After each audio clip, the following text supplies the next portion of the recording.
We are getting new reports about a chilling and downright shocking escalation of ICE tactics against the residents of Chicago.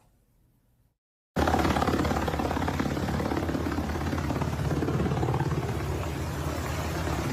the middle of the night, hundreds of armed federal agents and police, backed up by riot trucks, smoke grenades, and helicopters, breached fences and busted doors in an immigration raid on an entire apartment building on the city's south side. They pulled dozens of residents from their homes and zip ties, including children, some of them without any clothes. They then held some outside for hours and dragged the others into rented vans. It was scary because I've never had a gun put in my face. Neighbors like Ebony Watson says they ducked for cover as they heard several flashbangs go off. They was terrified. The kids was crying. People was screaming. They looked very distraught. I was out there crying when I seen the little girl come around the corner because they was bringing the kids out too. Had them zip tied to each other. One of them literally laughed. He was standing right here. He said, them kids. They zip tied the kids together. ICE put out a statement saying they were pursuing Trinidad gang members, but U.S. citizens living in the building say they were detained too. The cops told them that if they had any unrelated warrants, they wouldn't be going back home. 37 people were ultimately arrested after agents separated children from their parents on the street. And if you're looking at this and asking yourself, how is this legal? That is the right question to ask. And it has kind of an answer. And to understand it, you have to go back to Los Angeles this summer, where federal immigration agents started pushing the envelope on orders from the White House. They raided Home Depot parking lots and Walmart lots, and they grabbed people they saw. Near one Home Depot, masked agents with batons grabbed Narcisco Barranco, who has lived in the U.S. for more than 30 years and has 3 sons serving in the Marine Corps. Agents beat Barranco on the ground, dislocating his shoulder before detaining him. In Van Nuys, agents raided a car wash, remembering this, sending patrons and workers scrambling before the 79-year-old owner, who is a U.S. citizen named Rafi, tried to ask them what they were doing. That is when Rafi was taken down by agents and eventually handcuffed. Rafi says he was injured in the process. And they sit on me. This is my elbow about a week ago. And this is my arm. Rafi says he and 5 others at his car wash were taken to a federal detention center downtown. We're still working to learn more about why they were detained. And that man is not alone. Look how you got my hand. You're twisting that. I'm American, bro. Yo, these guys are literally based off of skin color. My homie was born here just because of the way he looks. Agents kept stopping people they suspected of being undocumented immigrants for no reason other than they weren't obviously white. Like Brian Gavidia, the man you saw there, the 29-year-old American. He wasn't arrested, but he says agents went through his phone for 20 minutes and kept his real ID card. Now, these are obvious violations of people's core constitutional civil rights, their right to equal protection and the freedom from unlawful searches and seizures. And victims filed a class action lawsuit. And after an entire bench trial, a federal judge sided with those victims and ended the ICE sweeps. And in her ruling, she wrote, "It is illegal to conduct roving patrols which identify people based upon race alone, aggressively question them, and then detain them without a warrant, without their consent, and without reasonable suspicion that they are with status." Yes, it is. Yes, it is.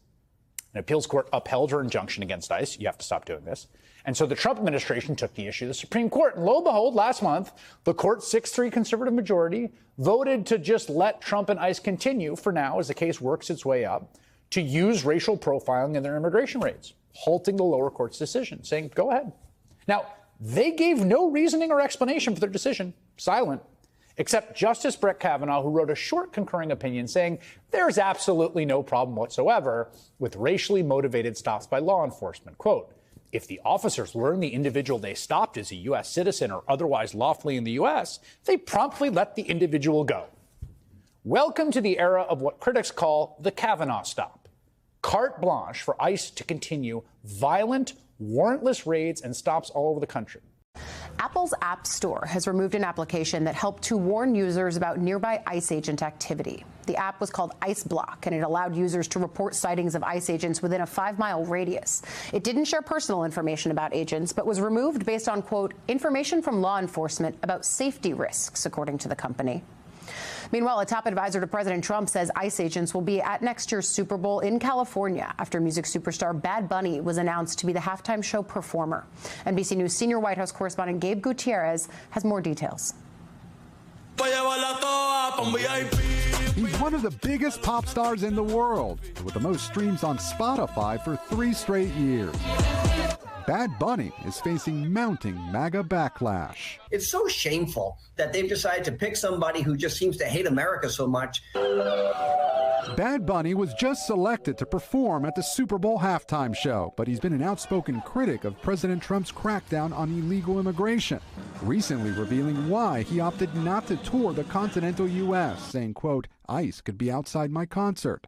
Now, President Trump's Homeland Security advisor, Corey Lewandowski, is suggesting there will be immigration agents at the Super Bowl. Will ICE have enforcement at the Super Bowl for the Bad Bunny Super Bowl halftime show? Benny, there is nowhere that you can provide safe haven to people who are in this country illegally, not the Super Bowl and nowhere else. We will find you. A DHS spokesperson tells NBC News ICE always supports the highest security events. The 31-year-old, who's a U.S. citizen, recently wrapped up a sold-out residency in his native Puerto Rico, as he told Tom this summer. This was much more than just a concert. What did it mean to you? Everything. This is a dream come true. It would not be the first time a Super Bowl performance sparked political controversy. In 2020, Jennifer Lopez featured kids in cages, seen as a protest of the Trump administration's immigration policies. 2 years later, Eminem took a knee. Thanks to NBC's Gabe Gutierrez for that report. And I want to bring in now MSNBC political analyst and Pulitzer Prize-winning journalist Maria Hinojosa. Maria, thank you for coming on with us. I want to just first get your reaction to the news of that app being removed from Apple's App Store, and then we've got to circle back to what's going on with Bad Bunny and the Super Bowl. Look, Allie, it's great to be with you. And I love being up at this hour. This is usually when I'm getting ready. I know, it's crazy. It's really crazy.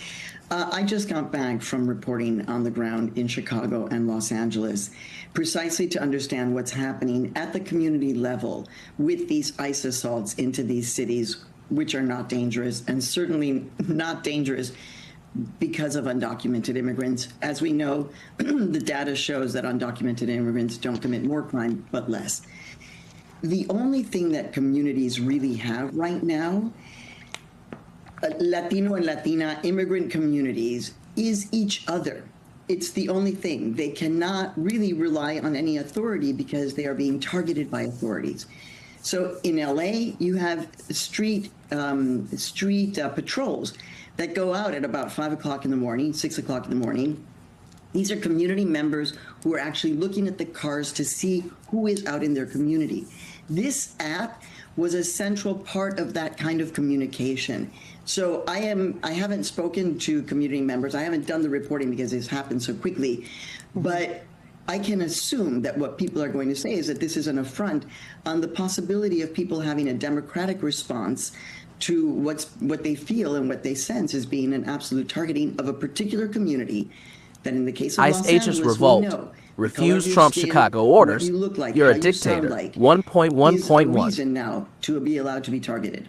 Let's call this what it is. Trump has turned ICE into his personal shock troops. What we're watching in Chicago, Los Angeles, and across the country is state-sponsored intimidation. In the middle of the night, with helicopters overhead and riot trucks on standby, ICE storms entire apartment buildings, zip-tying parents and children like enemy combatants. And the justification for this, some vague claims about gang members. Yet citizens, veterans, and families with no connection to crime at all are swept up in this. That kind of action is chaos by design. And here's the part that should make every American skin crawl.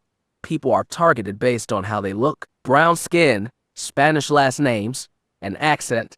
Suddenly, that counts as probable cause under Trump's ICE. Agents move on Home Depot parking lots, car washes, even construction sites where workers showed valid IDs and still ended up cuffed, mocked, and shoved into vans. The message is clear.